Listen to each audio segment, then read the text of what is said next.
Hi, this is Leslie Zemeckis, and you're watching Ken Boxer Live on TVSB. Carrie Fisher proudly presents Ken Boxer Live. From the American Riviera in Santa Barbara, California, it's Ken Boxer Live, Santa Barbara's one and only entertainment talk show. Let's welcome the host of the show, Ken Boxer.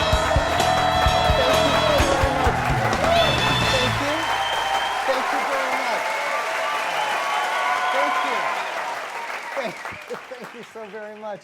I'm Ken Boxer, and this is Ken Boxer Live. We've got a great show, but before we actually begin with our guest, as I've always been doing lately, look what we have here. Ellen, we want you on the show. This is my personal invitation to come and sit here where Leslie will be sitting during this half hour. We'd like you to come and appear, don't we? Yes. Ellen. We hope to see you, Ellen, on our show soon. But on tonight's show, we have an actress, director, producer, author. Her new book, Feuding Fan Dancers, is about to come out this month, and we have her on the show. Leslie Zemeckis is with us this evening. So don't go away. We'll be back right after this. Ken Boxer Live is brought to you by the following sponsors. Palazzo Italian Restaurant, where people don't leave there hungry or thirsty. Gustafson Dance, meeting the highest standards in dance training. The Eagle Inn, a family-owned hotel near the beach in Santa Barbara. And now, back to our show.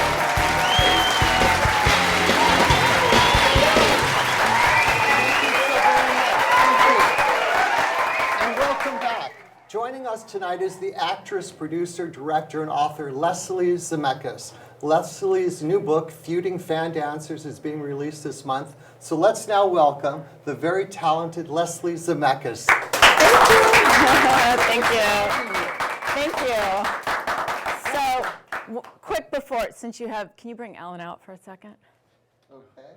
So there's always 6 degrees of separation about everything, right?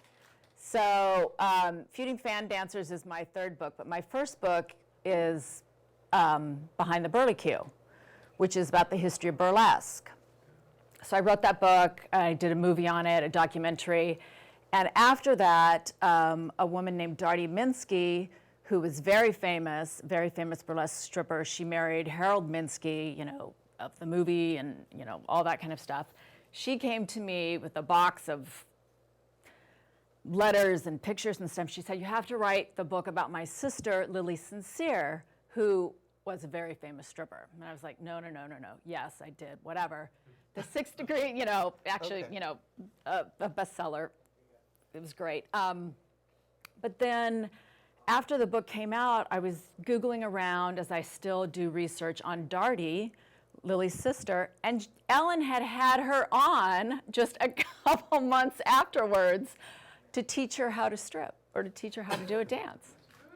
So it's like, you know, okay, it's like, and you know, Darty, by the way, was 90, I think. Unbelievable. So it's like, okay. Yeah, the connection. There's always, Ellen's connected to everybody. All right. And, you know, she's here in or burlesque, as I always say. Speaking of burlesque, yeah. How did you get involved with that genre? Just really curiosity. I was doing a one-woman show, and it had elements of a burlesque in it, but I didn't really know what burlesque was, so I started researching and found out that nobody had really done anything on it. Nobody had ever talked to any of the performers. Why? I don't want to be a man-woman thing, but I really don't think they cared to know the women's stories. And that's what interested me, not their acts so much as, but who were they and where did they come from and what did their families think of this? You know, at the time it was, of course, very scandalous. Well, try and go back to, well, first tell us, define, if you can, burlesque. It's a genre that is comedy-based. It started with the comedians, and when the strippers came into it, their acts were comedy based, and it was making fun of things. It was making fun of the social mores of the time, and it was a tease. It wasn't what it eventually became, but it was all comedy based. Well, describe the mores of the times when they were. Well, you know, when you burlesque think of a was popular. woman up until the bikini was in the 60s. Playboy didn't come out to the 60s. Women dressed, they had their stockings, they had their gloves, they had their hats, they were completely covered up. So the only way to see really a woman's body would be to go to a burlesque show. And, you know, it's what we see today on a beach. It really wasn't that scandalous. But why do you think striptease became a part of burlesque, in your opinion? Yeah, a lot of things. The women were always there. There was always showgirls in that. And as radio came in, as movies came in, as TV came in, it really became, that was something to get people into the audience, was more and more of the tease, more blatant, more of it. Supposedly it started as an accident, and you know, in the early 20s, somebody's cuff fell off and the audience went, whoa, oh my God, we saw, I don't know what you'd see from a cuff, but you know. And the cycle of burlesque, when did it begin and when did it start tapering off? Well, in the 1860s, there was burlesque here, you know, brought to America, but, you know, stockings. So you saw a woman's legs in stockings, which was very scandalous. In what I think of as the golden age was really 20s, 30s, 40s, World War II. They were packed. And then 50s, by the time you're really getting television and you're getting other forms of entertainment, you're losing the live theater as it is. So it really changed into a strip show as opposed to really an art form that it was. Well, if you could go back in time, For a day. Or I don't for a wanna go day. For too long. For a Okay. day. You know? Go back in time for a day. Yeah. Where would you go during this period of time? I would go to New York.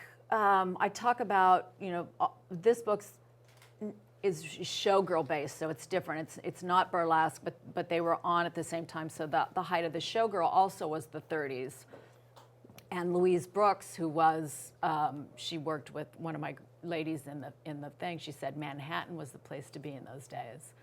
I mean, it was happening. Okay, well, you brought with you a clip, I guess, about Feuding Fan Dancers. Yes, it's my book trailer, and it shows both, the book's about Sally Rand, who most people know from the 1933 World's Fair. She literally saved the fair, and that's where she got her fame.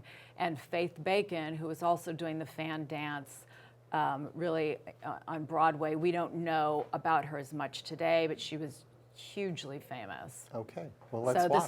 this is both of them dancing. Okay, let's watch Feuding Fan Dancers trailer. And dark, with faces.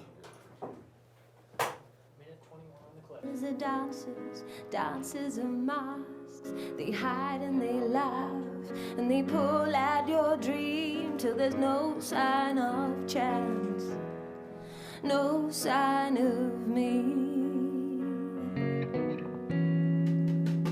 This is a place I visit alone. It's far from my heart, like it's far from home. Storms of violence, deep waters rise, and sadness lies silence behind my eyes. But that's the thrill about it, when you're inside the darkest city. Will I live? Will it tear me apart? When you know that you know, why should I try? 'Cause I never get out alive.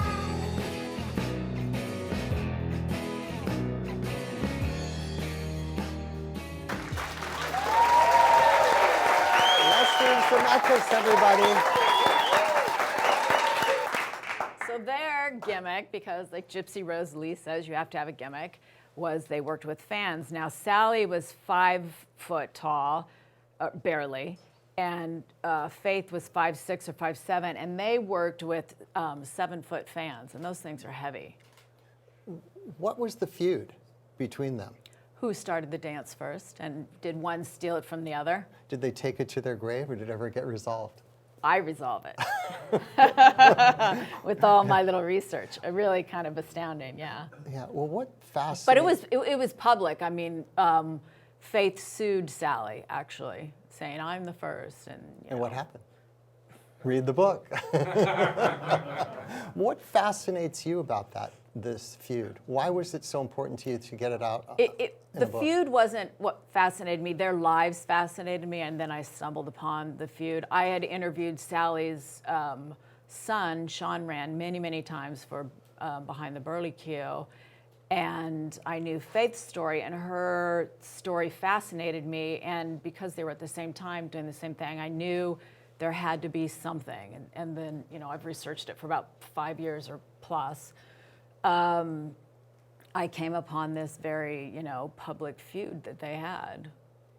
And what happened? We want to know. Just give us a little bit insight. Besides the fans, did they like each other personally, professionally? Oh, God, no, not at all. There was one point, the Chicago World's Fair, I think I have this right, was in 33, and Sally was doing that, and she, you know, everybody came. It really was like what made the fair a success, and then it came back in 34, and Faith had been on Broadway doing all the shows, and she's like, oh my God, I've missed out on, you know, bringing my act there, and I believe the opening night, or very shortly thereof, Sally and a bunch of her friends were sitting in the front row watching her. Not nice. Did they ever steal ideas from each other? Well, the they fans, the others. said they stole the whole act from each other. Did they each ever one work said. together? No. That's a lie. Yes. And? That's when one of them stole it from the other. Oh, is that right? Yeah. Okay. And Yeah. I would assume, does it go generationally? Do any of their relatives still take on the feud? No.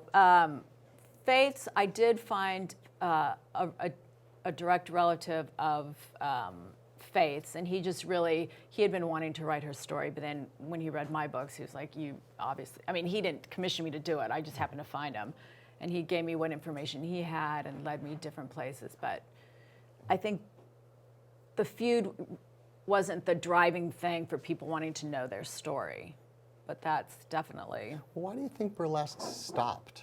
Why did it It not have an just appeal anymore? wasn't necessarily. You know, you could go get a Playboy magazine. You can go to a movie. You can. Well, do you go think to there could be a television. revival of it at some point? There is. It's huge. There's a huge revival. It's not as it was. There's no showgirls. There is comedy acts, but it's not.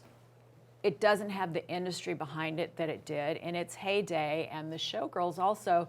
You could do 7 shows a day, 7 days a week, all year long, year after year after year, and these ladies did. Sally worked into her 70s. You know, I mean, she's unique because she was so well known and she was so accepted. A lot of the, you know, these really aren't, even though they did acts in burlesque houses, they're not considered burlesque acts. A lot of the burlesque women never went on to any kind of legitimate career. Sally really did. I mean, she was really thought of as the girl next door, America's sweetheart. You know, she just happened to be nude behind the fans, but, you know. So she, you know, she was friends with Sinatra and the Rat Pack, and she was really, really accepted in a different way. And I think her act and why she worked so long also was nostalgic. People wanted to see the act that they had heard about all these years. Well, tell our audience some of the people that came out of burlesque that became famous. Well, Abbott and Costello, God, everybody. Johnny Carson, I say it like I know him. Johnny, my friend. He used to go to all the burlesque shows. Some of my ladies who I interviewed would always see him there, and he would bring back the exact comedy acts and have them on his show. I mean, he was really a fan of all those big comedians that came out of there. But, you know, Alan Alda's father was in it. He was a straight man. I didn't know that. Yeah. Yeah, but how did the mafia get involved with burlesque? Well, they had a lot of the clubs, just like a lot of the clubs that Sally and Faith worked in, and Sally claimed that she was working in a club in Chicago, and both of these girls worked heavy in Chicago and heavy in New York, but all around the world. that she was working for another, I don't know who, I can't remember. And Capone's guys came in and said, I bought your contract and you're now working for me. I guess there's no choice about it. Yeah. But you wonder, though. But they actually protected the girls. Everybody all the women that I've talked to, you know, the mafia wanted you to do your job, and you were up there to entertain, and that's, you know, these houses were packed. But why didn't they ever reach, I know you've mentioned it in one of your books, they never reached superstardom, and they always tried to. Yeah, they weren't it just wasn't accepted to be a stripper. You know, you know, a lot of questions I got was, they were really into pornography, right? It's absolutely not at all. They were earning a living. They were very independent acts. And Sally and Faith is the same way. They created their own acts. So you would go to a club and say, I've got my act, I've got my music, this is how I'm gonna do it. You didn't have to work in any other person's way. You did what you wanted to do. How much traveling, you mentioned they work 7 days a week, but how much traveling around the United States did they do? Nonstop, All absolutely over? nonstop. Were there All areas like over. the Southern Belt where they wouldn't go to? No, all over. Interesting. Because then there was also, you had circuses and you had carnivals where you could do your act. And Sally was one of the biggest acts in the carnival. And she's actually was so popular and made tons of money that she said to her friend, who was Gypsy Rose Lee, you know, you've got to do this. And of course, then Gypsy went in and made gobs of money. But you were working 30 shows a day. Well, what was the most difficult part of your writing this book for you? You know, sometimes there's a research thing that I just can't find an answer. I mean, I usually do, you know, relentlessly. I'm just trying to make it all make sense for people who don't, you know, who maybe never read anything about a showgirl. Was it easy for you to research it overall? Was it hard for you to get information? No. No, it's readily available for you. Yeah. Okay. I mean, sometimes you have to woo people a little bit. Mm-hmm. Well, you mentioned just a moment ago that Sally Rand was really popular. So Huge. popular, she actually made it on a television show. If you can lead us into what we're about to Yeah, see. she was on What's My Line, and they, of course, had to blindfold everybody because she was so well known in pop culture. And this is, I think, 1952 she goes on. So she would have been about 48. Okay, well, let's Still watch. working, still at the top of her game. Let's watch Sally Rand on What's My Line. Yeah. What's My Line? We come to the special feature of our program, the appearance of our mystery celebrity, who would be known immediately to the members of the panel, so we have provided them with blindfolds. Are those blindfolds already in place, panel? Yes, Yes. they are. Good. Will you come in, mystery challenger, and sign in, please?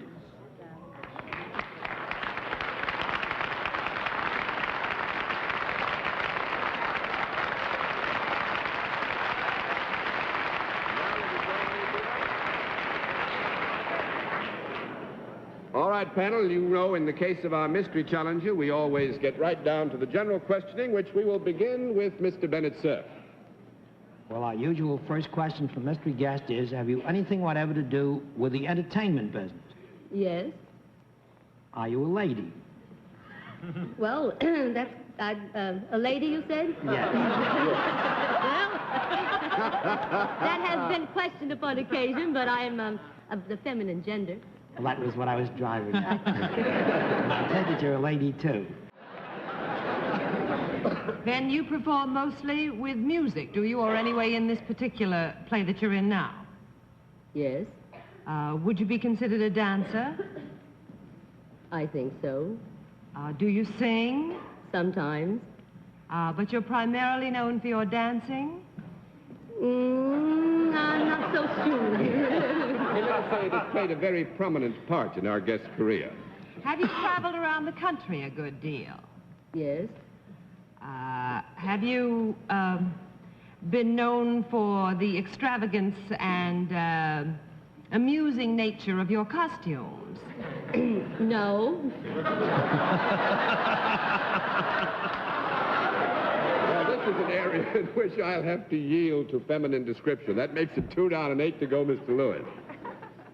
You have the most charming voice I have ever heard. I wish I could attach it to some body. Talk to me. No. $6.40. Solid red.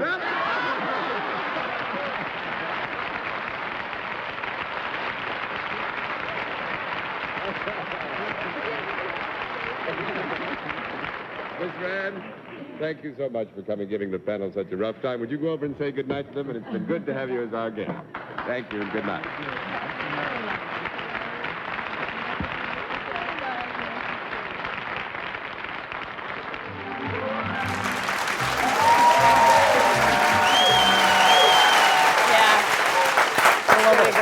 Yeah. You really can see how popular she was. She was Just from she that. was just loved. Now, when you're Adored. writing this book, the Feuding Fan Dancers, are you thinking, just like your other books, now you've written how many, 5? Three. 3 books. Are you thinking in terms of how you can make also a documentary about it as well? No, the only one I did the documentary on was my first book. No. Which was called? Behind the Burly Q. Okay. Same as the book. But you're not thinking in a parallel, you know, like, No. let me create Usually I do a something. book, then a movie on a different thing, then a book, and then a movie on a different thing. Okay, but did you ever, there was something, I did my research, now I've forgotten, but there's something, a mockumentary? Yes, Explain that started it. I actually don't remember Mockumentary. Tell us how it what's a started, but Carrie Fisher's in it, Fabio's in it, Jeffrey Tambor's in it. It's actually pretty funny. I can't really remember how, it's one of those things, let's just do this. Okay, let's. But so was with my first documentary. Okay. I remember saying to my husband, I was like, I'm going to go do a documentary on this. Nobody knows about this subject. I'm going to go do it. He's like, okay, probably thinking she's really not.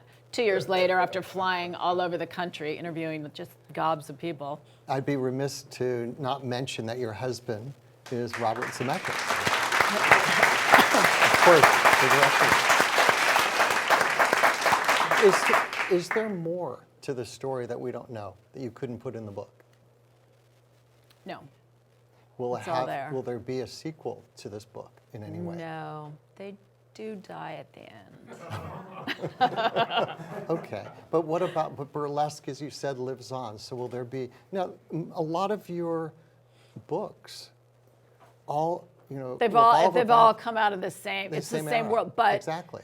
I've done 2 different films. One's on sideshow Siamese twins that were in vaudeville that were hugely popular. And then my last film, Mabel Tiger Trainer, was the world's first female tiger trainer. And it's absolutely all the same worlds, the circus, the carnival, burlesque, vaudeville. They all overlapped, and they are what entertained America for years and years and years. And the thing is, though, we had our last show, Milt Larson. Yeah, from he's Mark great. Hyde, and he's great with the Magic Castle. And what is it about the people in doing magic and also in the carnival Yeah, it's and doing the burlesque? It's like this whole group. It's a world that's really gone. I mean, I interviewed a man who, you wouldn't really call him an acrobat, but he had kind of that act. Like him and his partner would do handstands. I mean, and they made a living doing this. So there's just no industry for this anymore. And I think that's what's interesting. Also, like the circus, it's very hard for them to make a living anymore. One, you can barely have animal acts.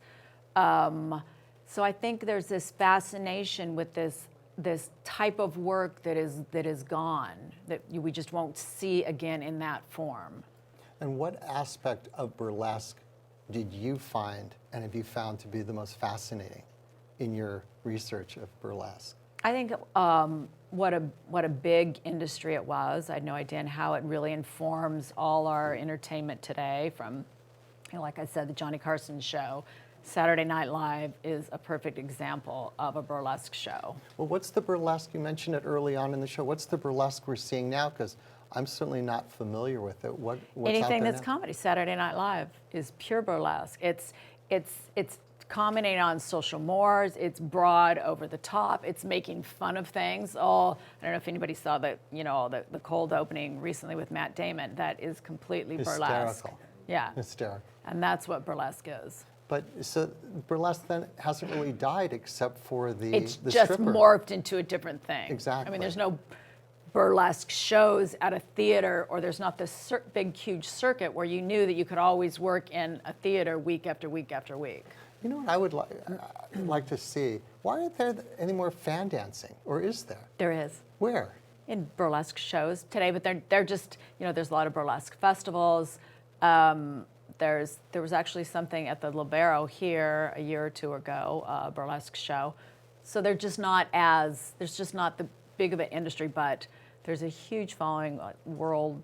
Do you go to them? Yeah, I do I judge, festivals and. Yeah. And so you become an expert.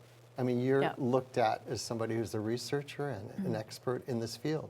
Is it a large field? I mean, there's a lot of people that go to these events. Really, really. I mean, around the world. Oh, wow. Yeah. Interesting. But you're going to be doing a book signing. I want to get that in. Yes. When does the book actually come out? Let me put October 2nd, and then I'm at Chaucer's here in Santa Barbara on the 10th at 7. And there's... With a fan dancer. I will have a fan dancer. Really? At Chaucer's? Yep. Okay, on what date again? Yeah, now you really want to come, don't you? On the 10th, October 10th. October 10th. Okay, Yeah. but you're also traveling... But if you go also on my website, which is Leslie Zemeckis, I've got all the dates and, where there are fan dancers. I'm having one in LA, there's just no room for it, but most places I'm also having a fan dancer. What about books? Anything you're working on right now? I am. I'm writing, I'm not going to tell you what it is, but it's my next book. And maybe another next movie. I'm working on a couple different things. Well, let's also give a plug for your husband's new movie, and you were in it. Oh, that I'm let's in. Talk Yes, about let's it. We talk got about about a that. little over a minute. That comes out in December. Welcome to Marwin. Talk about it. You got about a minute and a half. It's based on a true story of a guy who has a very traumatic event, and to wait for him to help overcome this, he works with these like Barbie dolls, and they happen to come to life and really save him. And I'm a French resistance one with a Sten gun, and it's really fun. Sounds like a great. Who else? It's Who else really is in fun. it? Steve Carell, Leslie Mann, Janelle Monáe. I mean, it's just amazing cast. When does that come out? December 21st. Wow, look, your husband has just, God, he's wonderful, and we're so delighted that you're here on our show, and you've got such a busy schedule. Ladies and gentlemen. Thank you, Leslie Zemeckis. Thank you.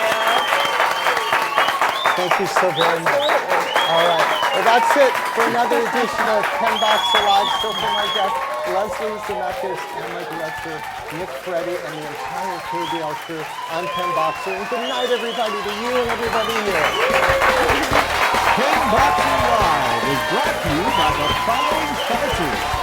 Terry Ryken, your broker with a personal touch for all your real estate needs.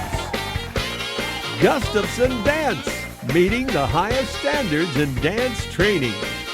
Giovanni's Pizza, the best pizza in Santa Barbara. The Lovin' Spoonful, yogurt at its finest. The Daily Grind, espresso, juice, and deli. Spudnuts Donuts. Palazzo Italian Restaurant, where people don't leave there hungry or thirsty. The Eagle Inn, a family-owned hotel near the beach in Santa Barbara. Petrini's Family Restaurant. La Quinta Inn and Suites. Country Catering, Meat Market and Deli. Lido's Takeout. Jack's Bagels and Bistro. The Ken Boxer Live musical theme composed and arranged by Mr. Michael J. Leslie.